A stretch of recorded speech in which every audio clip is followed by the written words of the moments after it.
हर हर महादेव दोस्तों, शिव दर्पण चैनल के 12 दिन 12 ज्योतिर्लिंग कथा सीरीज में आप सभी का स्वागत है। आइए आज मैं आपको भीम शंकर ज्योतिर्लिंग की कथा सुनाती हूँ। यह ज्योतिर्लिंग पुणे से लगभग 100 किलोमीटर दूर सह्याद्री की पहाड़ी पर स्थित है। इसे भीम शंकर भी कहते हैं। इस ज्योतिर्लिंग की स्थापना के विषय में शिव पुराण में यह कथा वर्णित है कि प्राचीन काल में भीम नामक एक महाप्रतापी राक्षस था। वह कामरूप प्रदेश में अपनी माँ के साथ रहता था। वह महाबली राक्षस राज रावण के छोटे भाई कुंभकर्ण का पुत्र था, लेकिन उसने अपने पिता को कभी नहीं देखा था। उसके होश संभालने के पूर्व ही भगवान राम के द्वारा कुंभकर्ण का वध कर दिया गया था। जब वह युवावस्था को प्राप्त हुआ तब उसकी माता ने उससे सारी बातें बताईं। भगवान विष्णु के अवतार श्री रामचंद्र जी द्वारा अपने पिता के वध की बात सुनकर वह महाबली राक्षस अत्यंत क्रुद्ध हो उठा। अब वह निरंतर भगवान श्री हरि के वध का उपाय सोचने लगा। उसने अपने अभीष्ट की प्राप्ति के लिए 1000 वर्ष तक कठिन तपस्या की।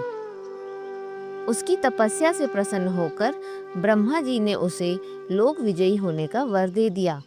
अब तो वह राक्षस ब्रह्मा जी के उस वर के प्रभाव से सारे प्राणियों को पीड़ित करने लगा। उसने देवलोक पर आक्रमण करके इंद्र आदि सारे देवताओं को वहां से बाहर निकाल दिया। पूरे देवलोक पर अब भीम का अधिकार हो गया। इसके बाद उसने भगवान श्री हरि को भी युद्ध में परास्त किया। श्री हरि को पराजित करने के पश्चात उसने कामरूप के परम शिव भक्त राजा सुदक्षिण पर आक्रमण करके उन्हें मंत्रियों अनुचरों सहित बंदी बना लिया। इस प्रकार धीरे धीरे उसने सारे लोगों पर अपना अधिकार जमा लिया। उसके अत्याचार से वेदों, पुराणों, शास्त्रों और स्मृतियों का सर्वत्र एकदम लोप हो गया। वह किसी को कोई भी धार्मिक कृत्य नहीं करने देता था। इस प्रकार यज्ञ, दान, तप, स्वाध्याय आदि के सारे काम एकदम रुक गए। भीम के अत्याचार की भीषणता से घबराकर ऋषि मुनि और देवगण भगवान शिव की शरण में गए और उनसे अपने तथा सारे प्राणियों का दुख कहा। उनकी यह प्रार्थना सुनकर भगवान शिव ने कहा, मैं शीघ्र ही उस अत्याचारी राक्षस का वध करूंगा। उसने मेरे प्रिय भक्त कामरूप नरेश सुदक्षिण को भी सेवकों सहित बंदी बना लिया है। वह अत्याचारी असुर अब और अधिक जीवित रहने का अधिकारी नहीं रह गया। भगवान शिव से यह आश्वासन पाकर ऋषि मुनि और देवगण अपने अपने स्थान को वापस लौट गए।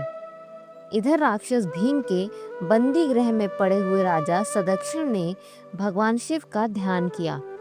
वे अपने सामने पार्थिव शिवलिंग रखकर अर्चना कर रहे थे। उन्हें ऐसा करते देख क्रोधित होकर राक्षस भीम ने अपनी तलवार से उस पार्थिव शिवलिंग पर प्रहार किया, किंतु उसकी तलवार का स्पर्श उस लिंग से हो भी नहीं पाया था कि उसके भीतर से साक्षात शिव शंभु वहां प्रकट हो गए। उन्होंने अपनी हुंकार मात्र से उस राक्षस को वहीं जलाकर भस्म कर दिया। भगवान शिव जी का यह अद्भुत कृत्य देखकर सारे ऋषि मुनि और देवगण वहां एक होकर उनकी स्तुति करने लगे। उन लोगों ने भगवान शिव से प्रार्थना की कि महादेव, आप लोक कल्याण के लिए सदा यही निवास करें। यह क्षेत्र शास्त्रों में अपवित्र बताया गया है। आपके निवास से यह परम पवित्र पुण्य क्षेत्र बन जाएगा। भगवान शिव ने सबकी यह प्रार्थना स्वीकार कर ली। वहां वह ज्योतिर्लिंग के रूप में सदा के लिए निवास करने लगे। उनका यह ज्योतिर्लिंग भीमेश्वर के नाम से विख्यात हुआ। शिव पुराण में यह कथा पूरे विस्तार से दी गई है। इस ज्योतिर्लिंग की महिमा अमोघ है। इसके दर्शन का फल कभी व्यर्थ नहीं जाता। भक्तों की सभी मनोकामनाएं यहाँ आकर पूर्ण हो जाती हैं। अगर आपको हमारी यह कथा पसंद आए तो वीडियो को लाइक करें तथा चैनल को सब्सक्राइब करें। हर हर महादेव।